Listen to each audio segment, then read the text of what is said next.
এর আগের সবকিছু সাধারণ পর্যায়ে থাকলেও রাজাকার গালিটি মেনে নিতে পারেনি ছাত্র জনতা।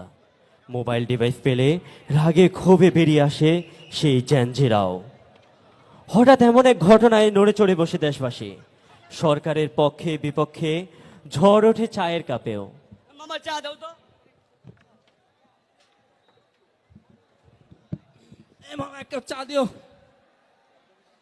এই টিভিটা চালাতে দিই, খবরে কি চলে?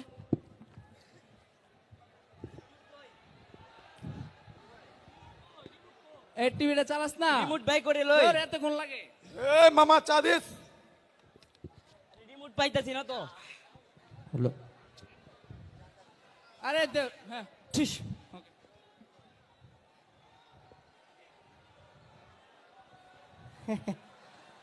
বাতাবি লিমিট টিভির পক্ষ থেকে আপনাদেরকে জানাই স্বাগত।